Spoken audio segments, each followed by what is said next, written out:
tous, bienvenue dans ce nouveau tutoriel, j'espère que vous allez super bien. Dans ce tutoriel, on va parler de l'architecture multi-tenancy ou multi-locataire.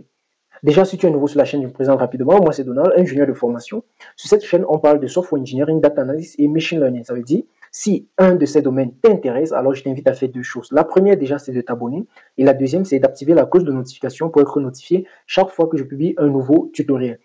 Et si tu souhaites devenir développeur Django professionnel, alors j'ai mis sur pied une formation de plus de 30 heures de temps, dont le lien se trouve en description. À la fin de cette formation, tu seras un développeur Django professionnel. Cela est dit, dans ce tutoriel, nous allons donc voir l'architecture multi-tenancy. C'est quoi l'architecture multi-tenancy? Pour expliquer rapidement déjà, il vous arrive d'aller sur certaines applications web et quand vous créez un compte, on vous donne un domaine spécifique. Généralement, on va parler de sous-domaine. Vous allez voir peut-être un nom ici, .mondomaine.com. Vous allez remarquer cela sur Slack et sur bien d'autres applications, généralement privées. OK?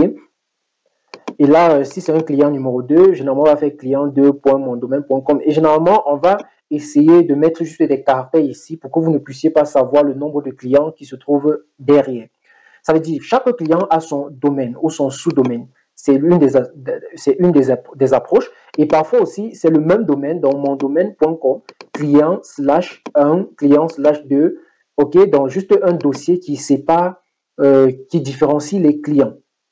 Maintenant, derrière, les logiciels qu'on développe généralement de cette façon, on les appelle les SaaS, Software as Service. Et l'architecture utilisée est dans l'architecture multi-tenancy, multi-locataire.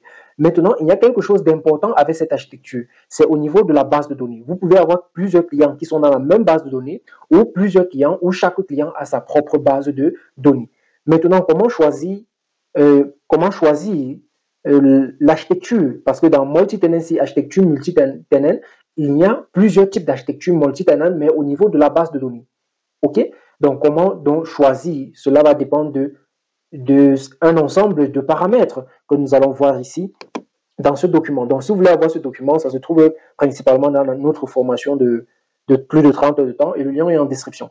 Donc, on va dire ici que lors de la conception d'une application SaaS multilocataire, il est essentiel de choisir avec soin le modèle locataire qui correspond le mieux aux besoins de votre application. Un modèle de locataire détermine comment les données de chaque locataire sont associées au niveau stockage, donc de la base de données. Votre choix de modèle de locataire influence la conception et la gestion de l'application. Et c'est important. Changer ultérieurement pour un autre modèle différent peut parfois être coûteux. Ça veut dire, si vous avez dit par exemple, OK, chaque client aura une base de données et vous développez votre SaaS. Après, vous dites que non, chaque client, tous les clients seront dans la même base de données, mais on va faire peut-être une différence au niveau des chemins. Là, vous aurez beaucoup de travail et généralement beaucoup dépensé. Voilà. Donc, conception et terminologie du SaaS. OK, vous devez lire un peu ça, tout ça pour comprendre. Donc, je vais passer directement à cette partie. Donc, on peut avoir un modèle unique. Ça veut dire que chaque base de données stocke les données d'un seul locataire. Donc, quand vous avez un client, OK, qu'on va appeler ici locataire, ça veut dire que ce client a sa base de données. On va dire multilocataire, ça veut dire dans une base de données, on trouve plusieurs clients. Il y a des modèles hybrides. Maintenant, comment choisir le modèle de locataire approprié? Vous devez en prendre en compte la scalabilité. Quand on parle de la scalabilité, OK, il s'agit généralement du workflow et de la charge du travail en fait. Dans le nombre de locataires que vous pourriez avoir, vous devez faire une prédiction. Quand vous développez votre SaaS, OK, votre application que vous avez développée, vous pensez que votre application aura combien de clients? Donc, vous devez estimer cela. Le stockage que vous devez dédier par client, quelle est la quantité? Maintenant, le stockage global que vous allez acheter, OK? La charge de travail aussi pour chaque locataire. Maintenant, l'isolation des locataires, l'isolation des données et de la performance. Maintenant, si un client est plus actif qu'un autre client, est-ce que sa charge de travail doit influencer l'autre client? Vous devez prendre ça en compte. Le coût par locataire, vous devez prendre ça en compte. La complexité au niveau des chemins et des requêtes. La complexité opérationnelle, vous devez prendre cela en compte. La personnalisation, OK, prenez aussi cela en compte s'il y a une option de personnalisation au niveau des locataires. Voilà. Maintenant, l'isolation au niveau de l'application, donc vous devez lire pour mieux comprendre. OK, cet article a été écrit par Microsoft, donc c'est principalement en anglais, donc j'ai essayé de traduire en français, donc vous allez trouver tout ceci. Donc ici, c'est la partie théorique, je ne vais pas trop m'attarder dessus, on va passer directement à la deuxième partie, qui est la partie pratique, d'accord? OK, c'est à quel niveau? Ok, partie de la partie pratique, où nous allons utiliser Django principalement. Nous allons voir comment implémenter donc l'architecture multi-tenancy dans Django. C'est ce qui nous intéresse, n'est-ce pas? Ok, par défaut déjà, le framework Django ne vous permet pas de façon simple, ok, d'implémenter cette architecture. C'est pour cela que cette librairie a été développée Django Tenant. Ok, Tenant veut dire locataire. Donc cette application permet aussi de web alimenté par Django d'avoir plusieurs locataires via les chemins PostgreSQL. D'accord? Donc, cela permet en fait d'avoir plusieurs clients fonctionnant sur la même instance. Parce que sans ça, quand un client va vous demander, va vouloir souscrire à votre projet, vous devez alors aller déployer pour ce client-là. Si un autre client vient, vous allez aller déployer. Mais ici, on veut faire un seul déploiement et que plusieurs clients puissent utiliser cette application et chaque client ayant son domaine et que leurs données soient stockées peut-être dans des chemins différents. D'accord? Et les routages des vues. Voilà, vous avez développé l'application une seule fois. Django Tenant va donc se rassurer que le routage le routage est fait pour chaque locataire sans qu'il y ait conflit. Voilà, c'est quoi donc le chemin? Ok, quand on parle de chemin, il s'agit d'un répertoire qui stocke les données de chaque utilisateur, de chaque client, on va dire ainsi, de chaque client. Donc là, on va parler de table. Donc, on a une seule base de données, mais dans la base de données, on a ce qu'on appelle les chemins. Ok, chaque chemin, en fait, on peut dire, c'est comme une image d'une base de données, hein, mais les données dans chaque chemin sont différentes. Ok, voilà, sont différentes. Donc, par exemple, si on est dans le chemin public et qu'on part dans le chemin client 1, on va voir que ce n'est pas les mêmes données. Nous y reviendrons. Maintenant, pourquoi les chemins? Il existe plusieurs approches pour résoudre ce problème de multi-locataire. Il y a l'approche isolée, donc chaque client locataire a sa propre base de données. Nous avons déjà en parlé. Maintenant, il y a l'approche semi-isolée. La base de données est partagée, mais les chemins sont séparés. Donc, on a une seule base de données PostgreSQL, par exemple, mais à l'intérieur, chaque client a son chemin. On va dire, par exemple, une maison avec plusieurs locataires. Maintenant, on a une approche partagée. Voilà, c'est une approche où on a une base de données partagée, les chemins partagés, tous les locataires partagent les mêmes bases de données, les mêmes chemins, etc. Donc, dans cette bibliothèque met en œuvre la deuxième approche plutôt, dans cette approche, ok, base de approche semi-isolée, qui, selon les développeurs de ce framework, de cette librairie, représente un compromis idéal, le compromis idéal entre la simplicité et la performance. La simplicité au niveau des modifications de votre code pour prendre en charge l'architecture multi-locataire. Donc, si vous avez développé une application Django et que vous voulez intégrer l'architecture multi-tenancy à l'intérieur, en fait, vous n'avez rien à faire au niveau de votre code, de vos différentes vues, mais juste configurer. Maintenant, la performance, les connexions, la mémoire et une mémoire partagée. Donc, chaque solution a ses avantages et ses inconvénients. Vous pourriez voir cela au niveau de la partie théorique. J'ai un peu mis les avantages et les inconvénients de chaque solution. Maintenant, fonctionnement de cela. Ok, vous avez votre domaine principal et chaque locataire est reconnu avec ce dot point qui est ici là. Donc, on va voir locataire pour un domaine principal. Donc, on va voir qu'il y a le chemin public. Le chemin public, en fait, c'est le chemin où les données du domaine principal sont stockées. Ok, domaine.com. Ok, les données seront dans le chemin public. Maintenant, pour les autres clients, donc par exemple client 1, on va voir par exemple client 1.exemple.com, lui, il aura son chemin dédié. Ce qui est important, c'est, il faut savoir que, par exemple, client.com, qui sera par exemple le nom du chemin, et le sous-domaine qui est client1.com, donc client 1, c'est pas obligatoire que ça soit le même nom en fait, d'accord? Donc on peut avoir par exemple ACME ici là, qui est point exemple, qui est le sous-domaine, et le chemin c'est ACME. Tandis que ici on peut avoir par exemple Loni comme ceci, mais que le chemin c'est par exemple tenant 2, ok? Donc là, en revanche, c'est pas que chaque fois que le tenant doit avoir le même nom que le sous-domaine, non, pas du tout. Donc, mais ça peut être une bonne pratique de le faire ici si vous voulez garder une certaine cohérence. Maintenant, certaines règles. Dans les domaines, ok, vous savez déjà que le sous-domaine ne doit pas contenir les underscores, ok, ou les majuscules, tout ça. Donc, on ne met pas ça dans les sous-domaines. Par contre, aussi, les chemins ne doivent pas, les chemins peuvent avoir les underscores et les majuscules, c'est autorisé. Par contre, le domaine peut avoir les tirets, mais les chemins ne peuvent pas avoir les tirets. Vous connaissez déjà cela. Ok, là, il y a un concept qu'on va utiliser dans Django, les applications partagées et les applications locataires. Donc, les applications partagées sont les applications que tous les locataires peuvent avoir accès. Et les applications locataires, ça veut dire que c'est différent pour chaque locataire. Ok, donc vous devez un peu prendre ce document et lisez. Donc, le lien vers la formation Udemy est en description et à l'intérieur, vous allez trouver ce document. Maintenant, on va passer rapidement vraiment à la partie théorique. Donc, on va créer un projet Django et on va voir comment implémenter l'architecture multi-tenancy à l'intérieur. D'accord? Je vais aller sur mon GitHub. Ok, ici, j'ai créé donc un répertoire Django Tenant Tuto. Donc, c'est un tutoriel dessus. Je vais cloner ça. Donc, c'est juste un répertoire vide que nous allons donc charger ensemble. Donc, je vais aller, quel niveau? Bon, désolé pour les rouges. Donc, ici, on est là. Je vais faire git clone. Git clone. Et là, je vais mettre ça. Super. Et je vais partir cd comme ceci. J'entre, j'ouvre dans VS Code. Ok, première des choses que je vais faire, je vais créer l'environnement virtuel.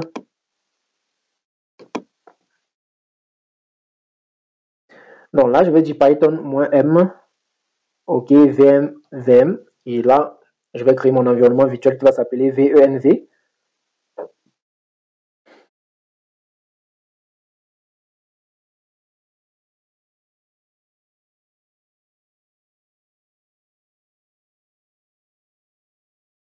Ok, ça a été créé, je vais l'activer. Je vais faire comme je suis sur Windows. Ok, activate. Donc, si vous êtes sur Windows, sur Linux, c'est source bin activate comme ceci, tout simplement. Ok. Donc là, je vais installer dans Django. Je vais dire pip install.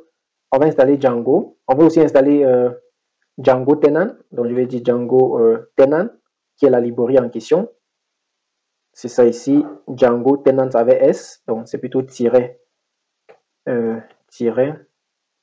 Tenant avec S. Je vais aussi installer CCOP2. Ok, en fait, comme on va utiliser Postgre, on a besoin du CCOP2. Je vais aussi installer Python decouple. Python decouple, c'est pour capter les données de l'environnement virtuel. Ok, Python decouple. Je vais encore installer quoi? Je pense que c'est tout.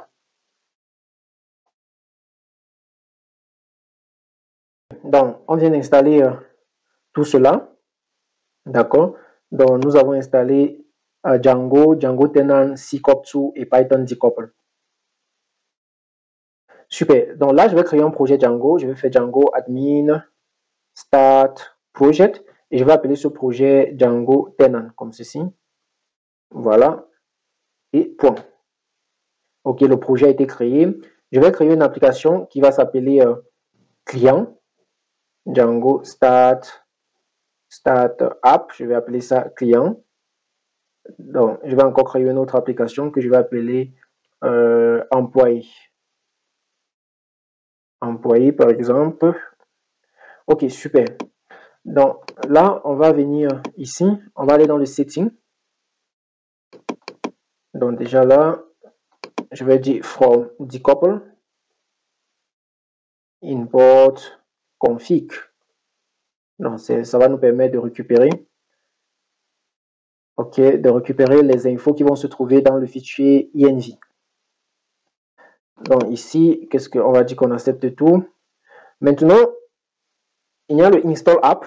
Je vous ai dit qu'il y avait deux concepts, les applications partagées et les applications locataires. D'accord? Donc, on va suivre notre doc. Donc, première des choses, on va mettre la base de données. On va utiliser PostgreSQL pour ça, n'est-ce pas? Parce que PostgreSQL a ce qu'on appelle les chemins. OK? Donc ici, je vais descendre au niveau de la base de données. Ok, je vais commenter ceci et je vais mettre ceci. Là, j'arrange bien. Ok, voilà. Donc, il me faut créer donc un fichier env où on va mettre, je vais dire point .env. Ok, je vais un peu séparer l'écran en deux. Donc là, il nous faut donc un db name ici égal. Il nous faut un db user ici égal. Il nous faut un db password égal. Il nous faut un db host égal. Il nous faut un db port égal.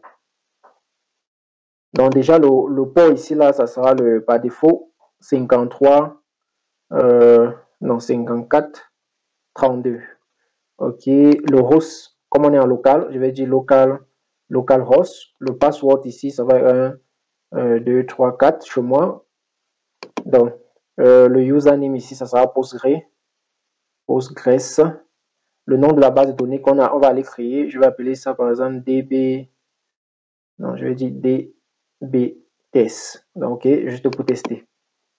Donc, allons créer ça rapidement. J'ouvre mon admin, PG admin 4. Donc, vous pouvez créer avec les lignes de commande. OK, c'est juste que j'utilise PG admin 4 pour que tout le monde puisse le faire sans souci. Donc, vous faites un clic droit ici, vous cliquez sur Create Database. Et là, vous donnez le nom de la base de données, l'utilisateur, le voilà. Puis, on va dire Save. Voilà, quand ça a créé, voilà DBTest qui a été créé. Ici, on va voir chemin. Dans le chemin, on voit qu'il y a un chemin public. Dans le chemin public, il n'y a pas de table. La table, c'est vide. Voilà. Donc, on va continuer. On a fini avec ceci. D'accord. Voilà. On va continuer avec la configuration. Donc, après ça, il faut revoir le Install App.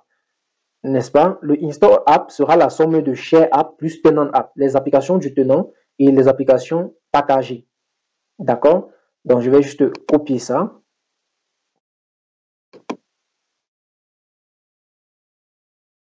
Super. Je vais aller sur App ici. C'est ça ici. Donc, je vais faire ça. Donc là, on a Share App. L'application, si c'est obligatoire, ici, mandatory. Mandatory, ça veut dire que c'est obligatoire. Donc, obligatoire. Obligatoire ici.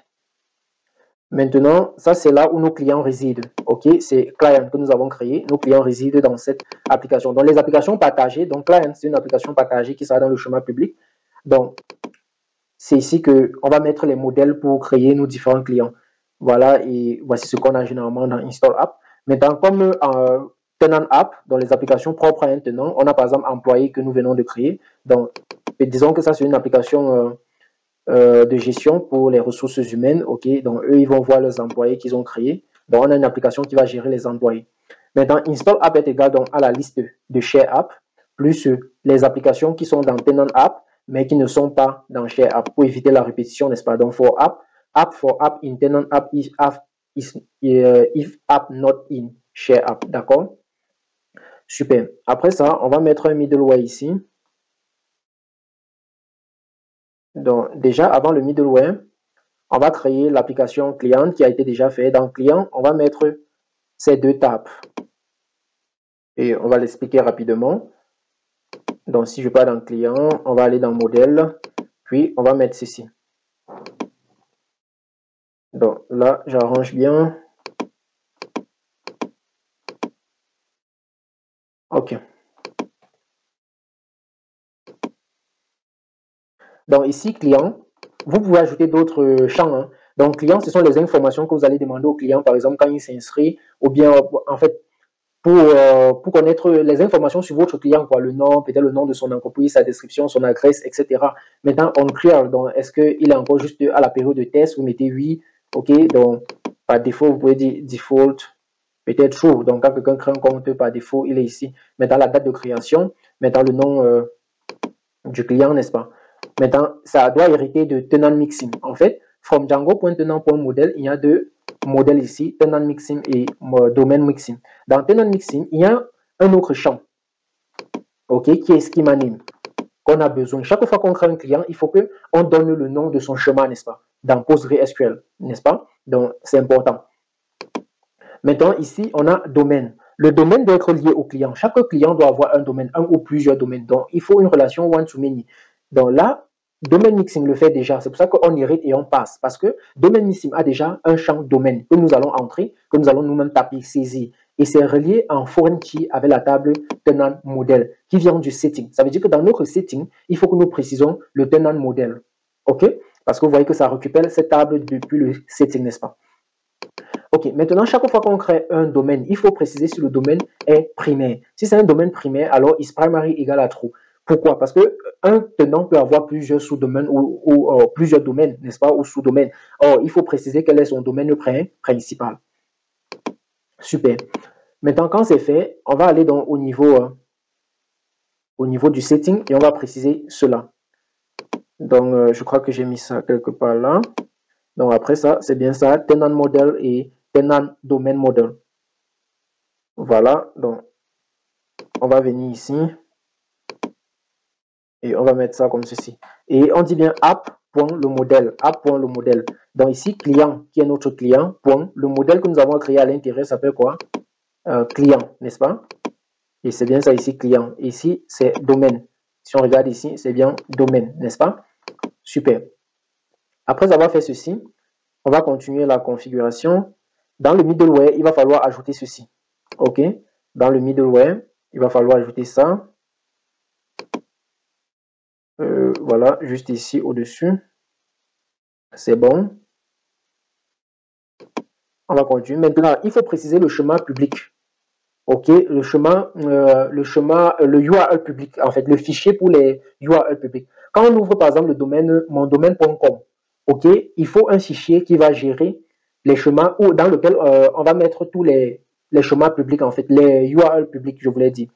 Donc là, je vais donc venir ici. Je vais mettre ça comme ceci. Je vais dire que ça doit être dans Django. Je vais dire URL public. OK? URL public. Et je vais créer ça. OK? Donc, je viens ici. Je fais new file. Je mets ça. Je fais .py. Voilà. Je vais juste copier ceci et mettre là-bas. Donc, je vais mettre comme ceci. Donc, tous les liens publics seront mis donc ici. D'accord? Donc, ici, je peux dire admin tenant. Voilà. Juste pour changer, quoi. OK, super. On va continuer. Ensuite, il faut cette configuration qui permet de gérer la routine, OK, de router les URL. Par exemple, quand un client 2 vient, il ne faut pas qu'il ait accès au client 1, quoi, aux données du client 1. Donc, il faut le routas qui est chargé de gérer tout cela. Donc là, je vais venir ici et je vais mettre cela. Donc, je vais mettre, oh là là, j'ai tout fermé. Donc, on va mettre ça ici.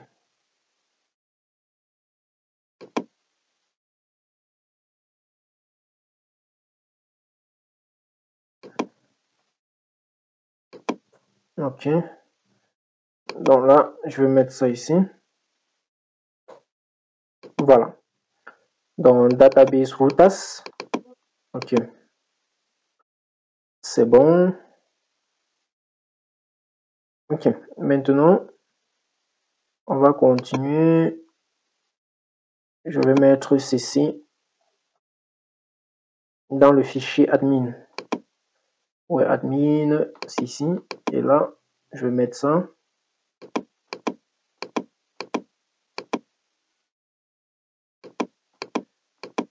OK. En fait, ici, on enregistre. Vous connaissez déjà ça. Donc, on enregistre juste le modèle au niveau du admin. Donc, on a name, on a onChat. Donc, on peut aussi enregistrer le domaine. OK? Mais à la seule différence, ici, on fait tenant admin mixing. OK? On va mettre le modèle admin, n'est-ce pas? Donc, tenant admin mixing, c'est juste ça qu'on a ajouté. Donc, on fait généralement, on le fait ainsi, mais la seule différence, c'est ça. D'accord? Voilà. On va maintenant, je crois, migrer. OK, on va faire le make migration. Puis, on va migrer. Donc, déjà, on va se rassurer que tout se passe bien en faisant le make migration. Donc là, on va faire... non, pas du tout. Qu'est-ce que j'ai fait? OK, donc on va dire Python manage.py make migration. OK, donc là, on a créé, ça a créé nos deux modèles, le modèle client et le modèle domaine. Maintenant, ensuite, il faut utiliser le migrate. Mais cette fois-ci, la première fois, pour la toute première fois que vous faites les migrations et que votre base de données est vide, vous allez faire Python manage.py migrate schema. Migrate schema share. Donc, pour l'instant, c'est juste les applications. On a juste les données partagées. OK? On migre juste ce qui est partagé. Donc là, on fait ça. On met et on migre. Donc vous allez voir que ça migre sur quel chemin? Le chemin public. Regardez bien ici. On a le chemin public. D'accord? C'est le chemin public. Et si on rentre au niveau de notre base de données, ici, si j'actualise, je vais donc faire un refresh. OK. Si je clique ici, vous allez voir que voici le chemin public. Si j'entre ici, vous allez voir qu'on a maintenant nos tables, n'est-ce pas? On a nos différentes tables, groupes, permissions comme d'habitude, clients. Maintenant, voilà nos deux tables clients. OK? Clients et domaine. Super. Donc déjà ici, on a, nous sommes où? Déjà là, on a pu migrer. Donc tout se passe bien jusqu'ici. Donc si vous avez des problèmes, des soucis, vous pouvez poser la question au niveau des commentaires. OK. Maintenant, si cela est grave, vous pouvez donc me contacter pour quelques heures de coaching ou quelques minutes de coaching pour pouvoir résoudre votre problème. D'accord? Donc là, je vais donc faire python manage.py run server. Donc je lance le serveur. Le serveur est très bien lancé, pas de souci. Je l'ouvre, je vais donc venir ici. Je vais aller à ce domaine, donc 127. 127. Donc, quand je viens à 127 comme ceci, donc au domaine principal, vous voyez, on me dit que no tenant hostname, donc que je n'ai pas de tenant qui a ceci. Vous voyez un peu, je n'ai pas de tenant. Donc, on dit page not found. On me dit qu'il n'y a pas de tenant qui a pour domaine ça, en fait. Nous sommes d'accord? Donc, on va créer donc notre tenant. OK? Il y a plusieurs manières de le faire. Donc, déjà, je vais venir ici. Je vais aller dans modèle pour pouvoir voir. Schema name. OK, ça s'appelle schema name. OK, super. Je veux connaître comment tout cela s'appelle. Donc ici, on a domaine, on a tenant, on a isPrimary. Super. Donc là, je vais venir ici. Je vais dire Python manage, Python manage.py shell. OK. Je vais dire from client, point modèle. OK, point modèle, import all. J'importe tout. Je vais commencer par créer le client. Je vais dire que je vais appeler le tenant est égal. Le tenant est égal à client. Qu'est-ce que j'ai besoin du nom? Du name. Je vais dire que c'est. Je vais commencer par donner le schema name. Je me rassure bien que là. Donc, c'est bien. Attendez, je regarde. Voilà, schema name. Schema name. Là, je vais dire que c'est le public. OK, par défaut, c'est le public. Je voulais dire, pour le premier domaine, OK, le domaine principal, son schema name doit être public. Ça doit se nommer comme ceci. Ensuite, j'ai déjà donné ça. Je vais donner dans le name. Pardon. Qu'est-ce que j'ai fait? OK, je vais donner le name, qui est ce champ-ci. D'accord? Je vais dire name égale à l'entreprise. Donc ici, généralement, on va donner le nom de l'entreprise. Donc, je vais dire Django ou bien je vais dire Donald Programmer. OK? Dans les autres champs ici, là, onCreate, donc on a une valeur par défaut déjà là-bas. Donc, je vais passer. Donc là, je vais dire tenant.save. OK? Et c'est bon. Maintenant, il faut créer le domaine, n'est-ce pas? Donc là, je vais créer le domaine. Je vais dire domaine égale à domaine. Égale à domaine, comme ceci. Et là, je vais dire domaine.domaine. Domaine. J'ai bien écrit, je pense. Je vais dire que c'est égal à localhost. Localhost, comme ceci. Est-ce que c'est même bien écrit? Localhost. Voilà, c'est bien écrit. Et je vais dire domaine.tenant. OK, domaine.tenant égale au tenant que nous venons de créer plus haut. Et là, je vais dire domaine.save.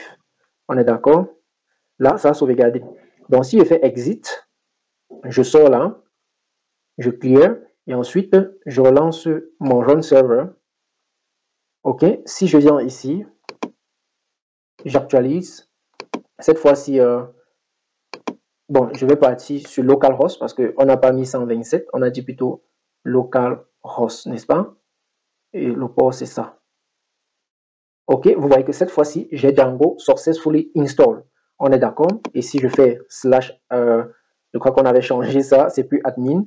On avait dit quoi là? On avait dit admin tenant. OK? Admin tenant. Donc, parce que si je fais là admin, on va dire que not found. OK? Mais si je fais admin tenant, là, super, c'est trouvé.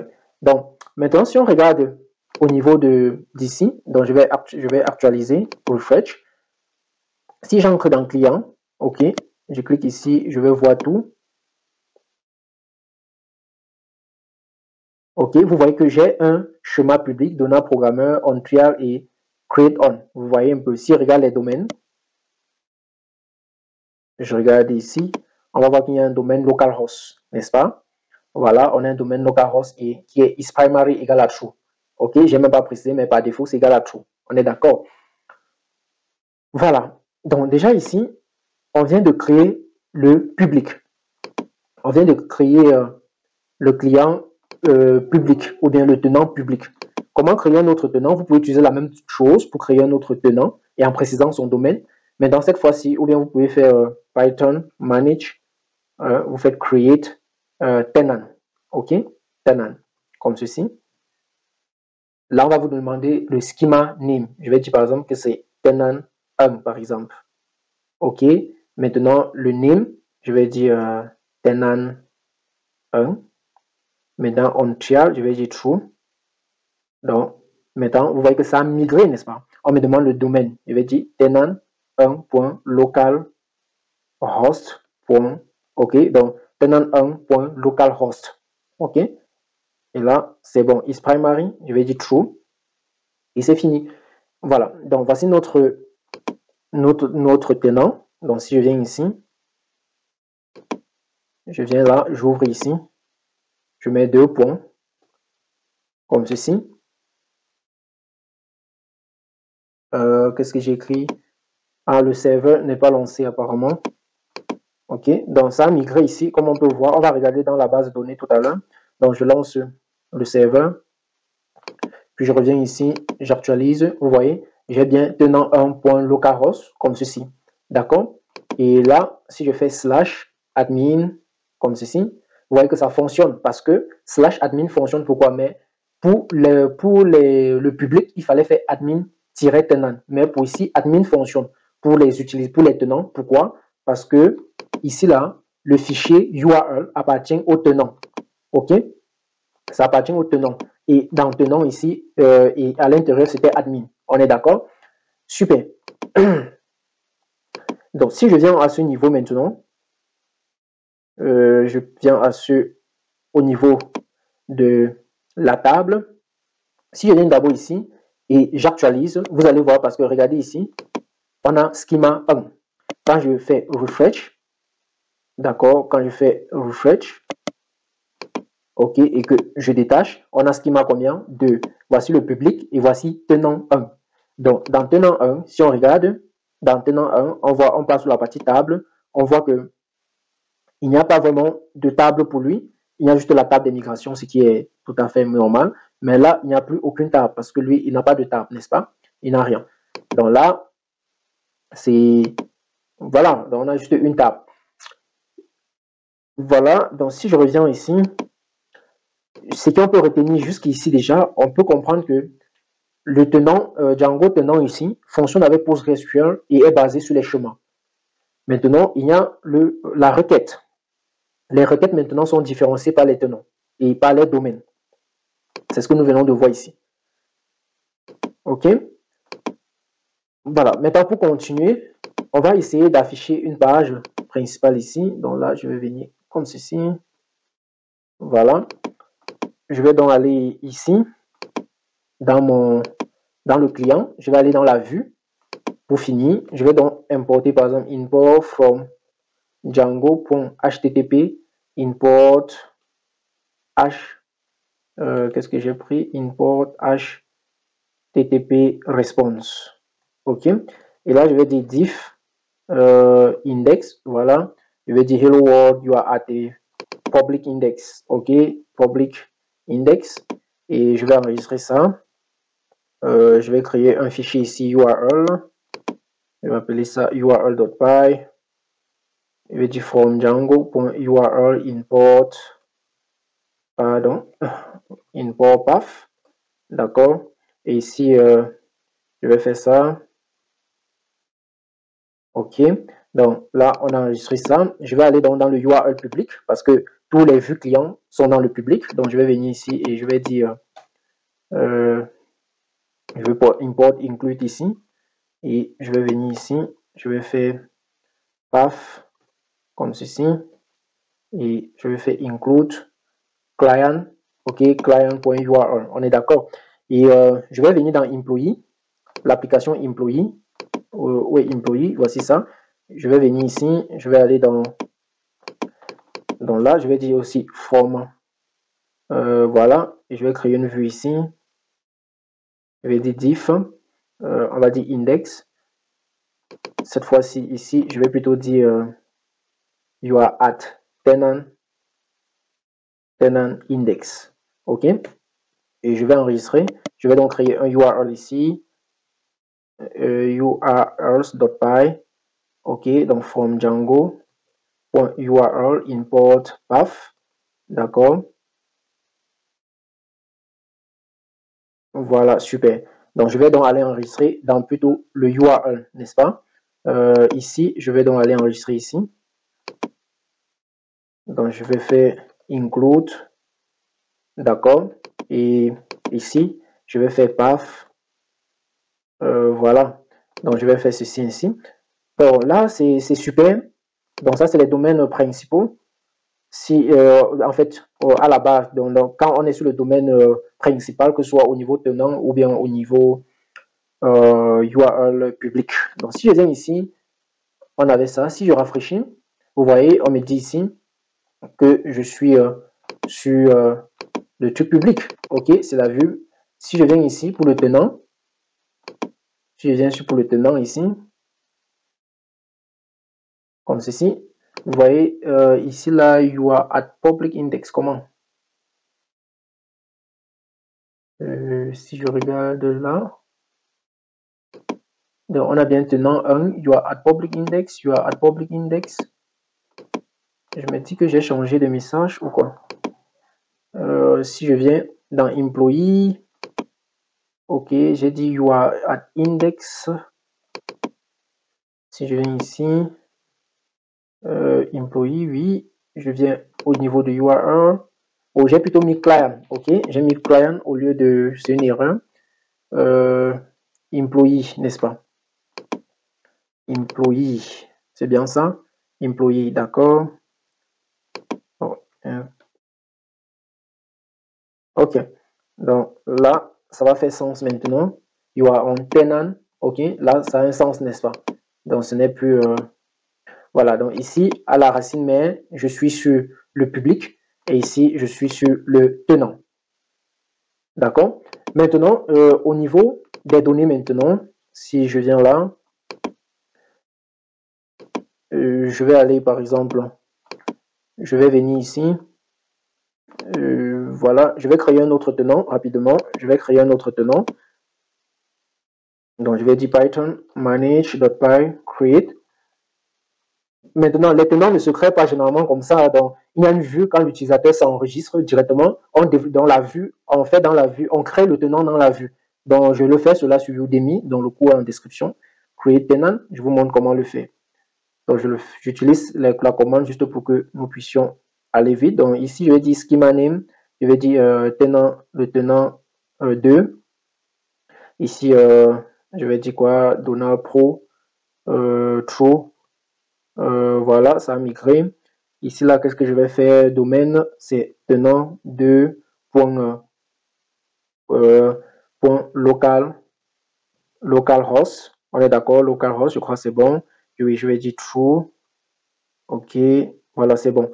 Maintenant, je vais aller dans employee, très rapidement dans employee. Ici, je vais créer un modèle. Je vais dire classe employé, OK, qui va hériter de modèle. Et ici, je vais dire nom de l'employé. On fait modèle.charFuel. Tout simplement, je vais dire maxlen égale à 128. Tout simplement. OK. Donc, je vais laisser juste comme ça, donc on ne va pas compliquer. Donc, j'ai ce modèle-là. Et je vais donc aller dans la vue. Je vais faire une vue. Donc, je vais venir ici. Je vais utiliser cette vue. Donc, première des choses, je vais importer le modèle. Du from modèle. Mais je peux juste dire from point modèle. Import. Comment ça s'appelle encore? Employee. Voilà. Donc, ici, je vais dire d'abord employee. Employee égale à employee.objet. Qu'est-ce que j'ai écrit? Égal à employee.objet.all, n'est-ce pas? Et là, je vais dire render.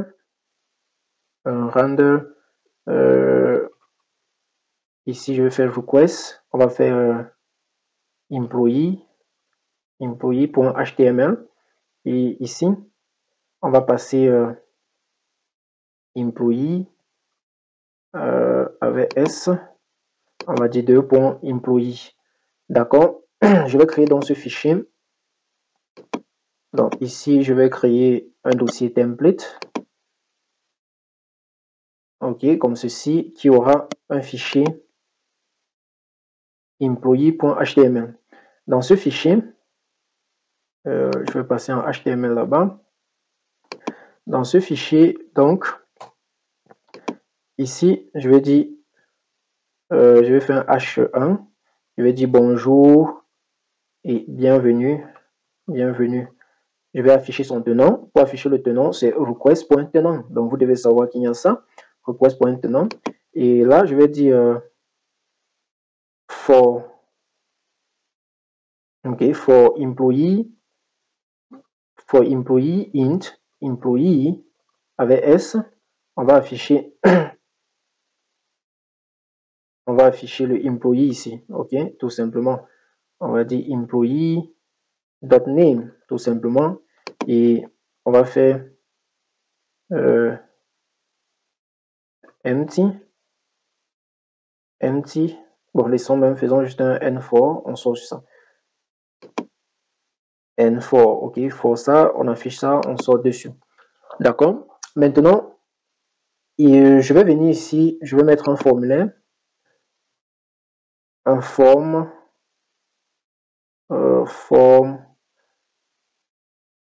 Bon, là, je vais mettre méthode post.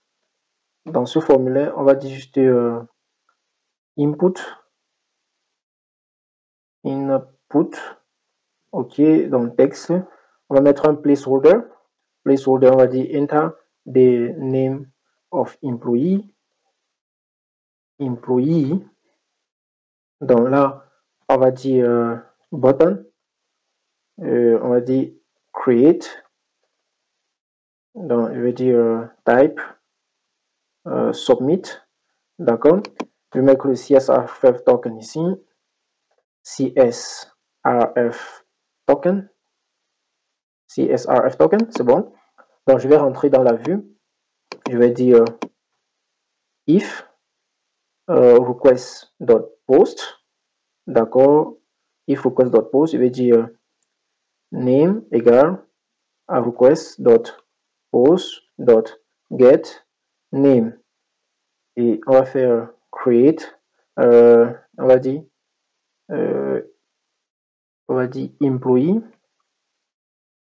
employee.object.create name égale à name. D'accord? Et on va dire employee égale à employee.objet.all, tout simplement. N'est-ce pas? Ok, donc je vais configurer dans le template dans le setting. Donc c'est quelque chose que vous savez déjà très bien le faire. Je crois qu'on a un BSD ici quelque part. Oui, voici BSD. Je vais descendre dans le template avec. Il est où? C'est ici. Donc là, je vais faire ça. Ok. Dans BSD/template. Voilà. Ok. Donc, qu'est-ce qu'il y a lieu à faire encore? Pardon. Donc, je pense que c'est... Oh, enregistrer. Enregistrer la vue. On n'a pas du tout enregistré la vue. Si je viens ici, URL, on n'a pas enregistré la vue. Donc là, je vais dire paf. Employee. Employee, voilà. Je sais pas comment la vue là s'appelait. C'était index apparemment. Ok. Je regarde rapidement. Ok, donc index plutôt. Donc, bon, disons qu'on va utiliser index sans souci. Donc j'enlève ça. Donc c'est déjà enregistré. Je vais faire la migration alors. Donc là, je vais dire Python manage.py make migration. D'accord. Take two arguments. Qu'est-ce que j'ai fait? On me dit class model. Ok, j'ai mal peut-être le modèle. Donc c'est model.model. Vous aurez remarqué sûrement. Super. Donc j'ai pas remarqué du tout, mais c'est bon. On va continuer. Donc là, je vais dire donc migrate. Migrate. Donc là, j'ai migré. Donc vous voyez ici que au niveau, ça a migré en fait au niveau public, au niveau des tenants, tenant 1 et tenant 2. Super. Donc, c'est pour vous dire que c'est l'immigration. Si vous avez énormément d'utilisateurs et que vous faites une modification, énormément de clients, vous faites une modification sur la base de données, il faut savoir que les migrations vont se faire pour chaque client. Donc, parfois, il faut peut-être renvoyer cela en arrière-plan. Donc, voilà, nous avons vu comment envoyer les tâches en arrière-plan. Donc, cela n'est pas nouveau pour vous. Ici, je vais lancer le serveur. OK, donc, je vais aller ici, niveau tenant 1. OK, tenant 1, bienvenue, tenant 1. Donc, ici, si je pars sur 2, vous allez voir bienvenue tenant 2, n'est-ce pas? Ici, je vais donc dire, sur tenant 2, je vais dire mon employé, Tanya, je vais dire par exemple Donald tenant 2. Ça, c'est mon employé. Je vais cliquer sur créer. Value name, not. Donc, on me dit qu'il y a un problème. Not value in the column. New value, column name. Donc, je vais regarder pourquoi on a cette erreur. Ici, je vois bien name, char field. Je vais aller sur la vue. Peut-être j'ai fait quelque chose là-bas. Employee. Create. Name. Égal à name. C'est quoi le souci? Ils disent ici que null value in column name. Ok. Comment c'est nul? Ok. Peut-être que j'ai... Voilà. Donc, name que je récupère, en fait, n'existe pas. Donc, c'est pour ça que c'est nul. Parce qu'ici, là, dans le place, dans le input, je n'ai pas mis de name. Donc là, je vais dire name égale à name, tout simplement. Je pense que c'est ça le problème. La valeur ici était nulle et c'est pour ça que ça violait la loi, tout simplement. Parce que c'est pas un champ qui doit être nul. Donc, on va reprendre. Donc, je vais dire ici Donald tenant 2, n'est-ce pas? Et je vais créer. Vous voyez que ça a créé et voici la donnée qui est dans cette table. Maintenant, je vais encore créer Donald tenant 2. OK? Donc, vous voyez, voilà les données qui viennent de ça. Je vais donc aller sur le tenant 1. Donc, je vais aller sur le tenant 1 et je vais dire Donald plutôt, pardon, je passe le tenant 1, j'actualise d'abord. Vous voyez, au tenant 1, on n'a pas de données. OK? On n'a pas de données parce que le tenant 1 n'a rien créé. D'accord? Donc, les données sont différentes. Donc là, j'ai fait Donald tenant 1. Cette fois-ci, il a ça.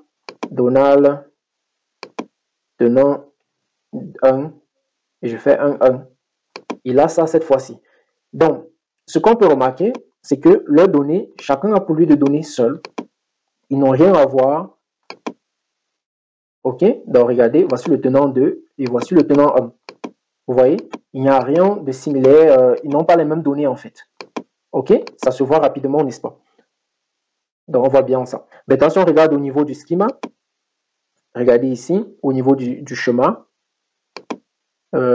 Si j'actualise, voilà, on a 3. Si je fais ça, je pars au niveau de table. Vous allez voir employee. Donc, ils ont employee. Si je passe sur view, OK, vous voyez qu'il a ces données à lui seul. Ok, voici ces données à lui-même. Maintenant, si je regarde au niveau du tenant 1, je fais ça, je passe sur View. Ok, il a pour lui à lui-même. D'accord, donc ils n'ont rien à voir en commun. Ils n'ont rien en commun, n'est-ce pas?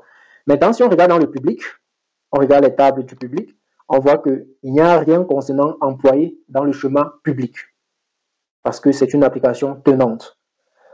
Voilà, c'est bon pour ce tutoriel. Nous sommes arrivés à la fin. Si tu as aimé, tu me laisses un pouce bleu en l'air. Si tu as des questions, la partie commentaire est faite pour cela. Et si tu veux aller plus loin dans tout ce qui est tenant, comprendre comment toutes ces requêtes fonctionnent, comment enregistrer un client et créer directement son tenant et son domaine, alors prends le cours qui est en description, ok, et qui te permettra de mieux maîtriser ce concept. Et si tu veux un coaching privé avec Donald, alors toutes les informations sont en description, tu peux me contacter et via Zoom, on va essayer de faire un meeting pour résoudre ton problème. À nous revoir dans le prochain tutoriel.